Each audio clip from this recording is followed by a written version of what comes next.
$100. That's it. That's all you need to start building real wealth in 2026. Most people never start because they think the number has to be bigger. They're wrong, and this video is going to prove it.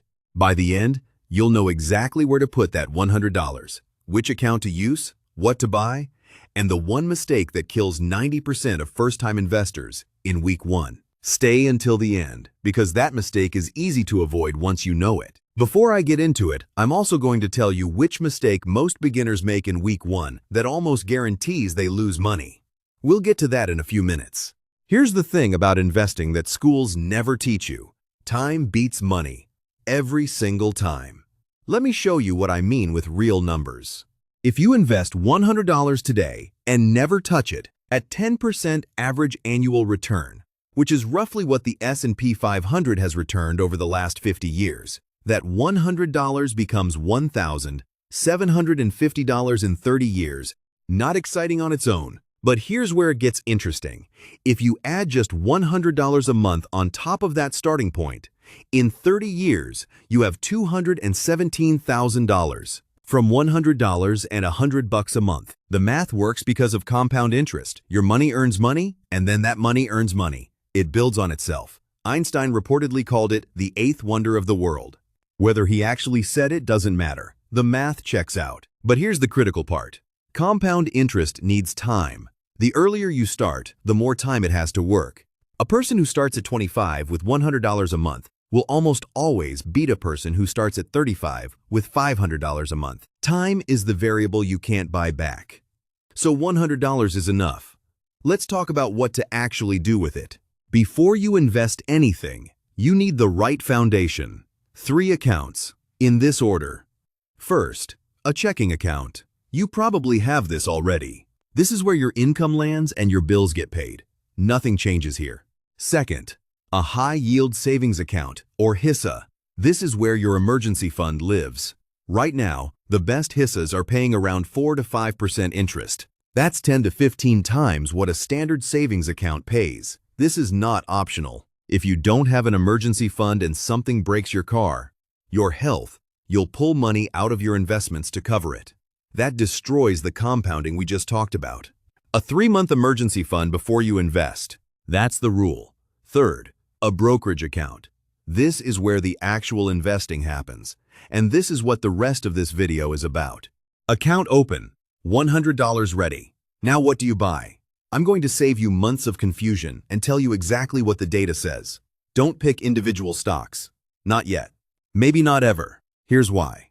Over any 1 5-year period, roughly 88% of active fund managers, people who get paid millions to pick stocks, fail to beat the S&P 500 index. If the professionals can't do it consistently, the chances that a new investor can are nearly zero. Instead, buy an index fund. An index fund is a basket that holds a little piece of every major company in an index, like the S&P 500, which covers the 500 biggest companies in America. Apple, Microsoft, Amazon, Google. You own a slice of all of them with one purchase. 3 funds to know. VOO tracks the S&P 500, expense ratio of 0.03%. That means you pay 30 cents a year for every $1,000 invested. Almost free. VTI, similar to VOO, but covers the entire U.S. market, including smaller companies. VT covers the whole world. 9,000 companies across 40 countries. Maximum diversification. For most beginners, VOO or VTI is the right answer. Pick one, buy it. Set up automatic monthly contributions. Forget about it. That's the strategy. It's boring. It works. Remember that mistake I mentioned at the start? Here it is, checking your portfolio every day and selling when it drops. In your first year, the market will drop, maybe 10%, maybe 20%. It always does at some point. And when you watch your $100 become $80, your brain fires the same signals it fires when you're in physical danger. Sell, get out, protect yourself. That's called panic selling. And it is the single most effective way to lose money in the stock market. Here's the reality. Every major market drop in history has been followed by a recovery. The S&P 500 has never failed to reach a new all-time high eventually. The investors who got rich are the ones who didn't sell during the crashes. They bought more. So when it drops, and it will, your job is to do nothing. Or add more. That's it. Set your contributions to automatic so you never have to make a decision. Automate, ignore, repeat. The goal is to increase your monthly contribution over time. Even $25 more a month makes a material difference over decades. Here's a quick ladder to aim for. $100 a month, $217,000 in 30 years. $200 a month, $434,000 in 30 years. $500 a month, $1,085,000 in 30 years. You don't have to get to $500 overnight. Start at $100. Increase it every time your income goes up, even by 1%. That habit, held over a career, builds wealth almost automatically. And here's something nobody talks about enough. Your investment account should be the first thing you fund each month, not the last. Before eating out, before subscriptions, before anything discretionary. Pay yourself first. Everything else gets what's left. So, you're sold on investing. Now the question is, where do you actually do it? 3 names come up constantly for beginners: Fidelity, Charles Schwab, and Vanguard. Let me break it down. Fidelity is the easiest starting point. No account minimums, 0 commission trades, a clean mobile app, and outstanding customer support. If you're opening your first brokerage account today, Fidelity is the move. Schwab is nearly identical. No minimums, no commissions, same quality index funds. The one edge Schwab has: physical branch locations. If you ever want to walk in and talk to a real person, Schwab has offices across the country.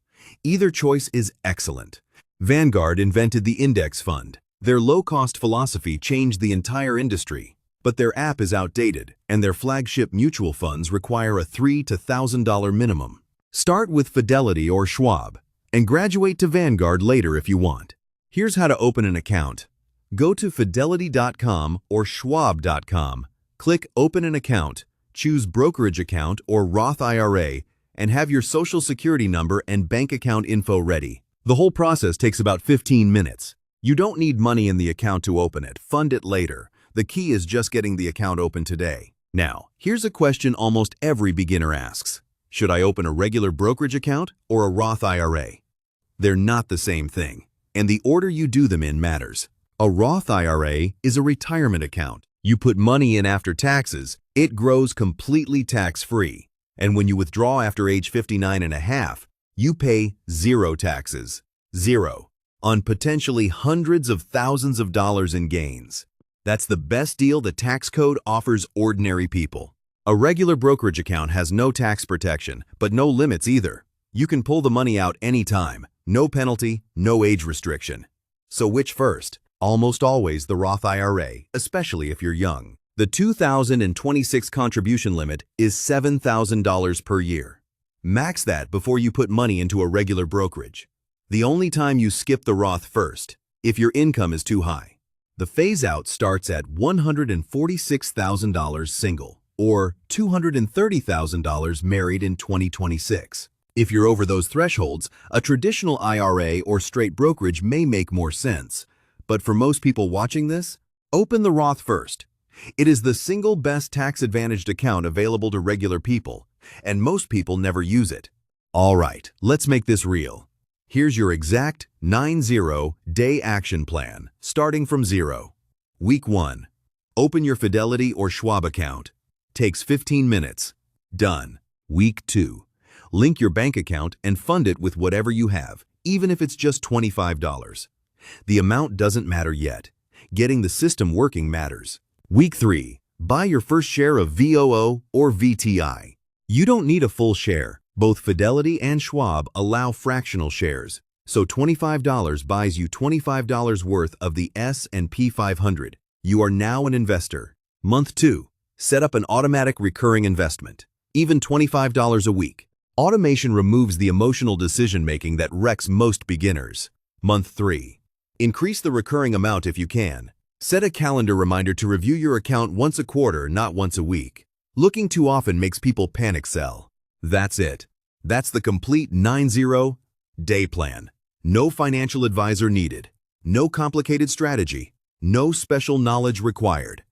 Open account, fund it, Buy index funds, automate, and don't panic. The people who follow these 5 steps and never deviate from them retire with more money than 90% of active investors. Now, go do it. Here's what you know now that most people don't act on. $100 is enough. Compound interest does the heavy lifting if you give it time. Open a Roth IRA or standard brokerage account. Buy VOO or VTI. Automate your contributions.